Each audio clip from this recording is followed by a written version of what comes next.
La Reforma Anglicana o Reforma Inglesa es una serie de acontecimientos ocurridos en Inglaterra en el siglo XVI, que culminaron con la separación de la Iglesia de Inglaterra y la Iglesia católica, y con la emancipación de la autoridad papal. Inglaterra estuvo junto a Roma durante casi 1000 años, antes de que ambas iglesias se separaran en 1534. El desencadenante de la Reforma Inglesa fue el deseo del rey Enrique VIII de obtener la nulidad de su matrimonio. Tras la muerte de Enrique VIII, su hijo Eduardo redactó un libro de oración común en inglés, no en latín, para que todos pudieran entender la misa. Eduardo también muere joven y le sucede María I, hija del primer matrimonio de Enrique. Ella abrogó las reformas protestantes e impulsó al catolicismo como religión oficial. María I ordena además la persecución de los partidarios del protestantismo, ya conocidos como anglicanos.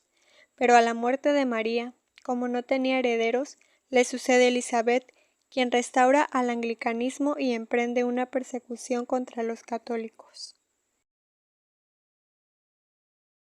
A principios del siglo XVI se reclamó la profunda reforma de la Iglesia. Esto implicaba la purificación de los abusos y un retorno a la doctrina primitiva, pero manteniendo la unidad y la continuidad de la fe. Era necesario ratificar los viejos errores y volver a la enseñanza de Jesucristo.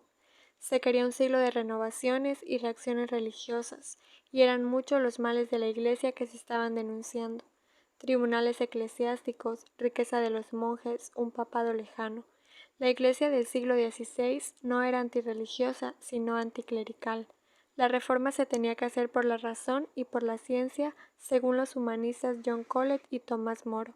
Otro punto para la reforma era que los soberanos y hombres ingleses sufren al ver que una potencia exterior es la que está al mando y no tiene nada que ver con ellos.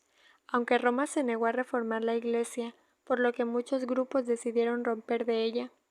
De esta separación surgirán luteranos, calvinistas, anabaptistas, anglicanos, mientras que la cristiandad se mantendrá unida al papado y se reconocerá como católica. En Inglaterra se inició una reforma interna, llamada la Contrarreforma, que fue creada en Alemania. La reforma convierte a los reyes de Inglaterra en monarcas absolutos del reino, ya que no tendrán que rendir cuentas de ningún modo a Roma una vez separados. Enrique VIII ascendió al trono de Inglaterra siendo muy joven. Los problemas de gobierno los dejó al cardenal Thomas Wolsey, a quien nombró canciller de Inglaterra. Enrique siempre fue un católico ferviente, por ello resultaba curioso el hecho de que la Iglesia de Inglaterra se haya separado de la católica, no por las ideas reformadoras de Lutero, sino por la iniciativa del mismo rey. La reforma de Inglaterra convertía al rey en líder supremo de la Iglesia y prohibía a los obispos y cardenales tener contacto con la Iglesia católica. De resto no se realizaron reformas sustantivas en el ámbito religioso y doctrinal. La razón para la reforma en Inglaterra viene ligada acerca con los amoríos de Enrique VIII, quien cambió de religión para poder divorciarse de una católica y casarse con otra mujer.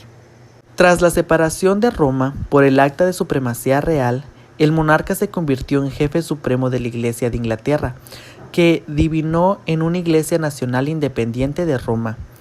Siguieron en Inglaterra muchos años de disputas teológicas que a la postre llevaron a la guerra civil.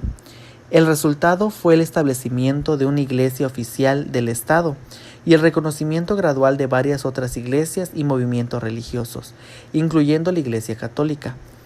Enrique VIII hizo votar por el Parlamento el Acta de Supremacía en 1534, que proclamaba al rey único y supremo jefe de la Iglesia de Inglaterra.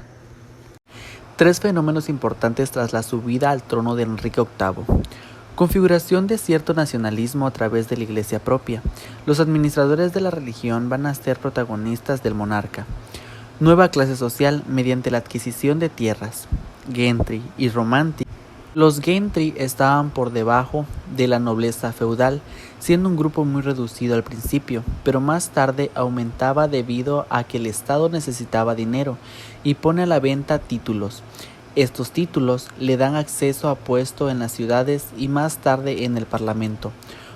Los Romanti estaban por debajo de los Gentry.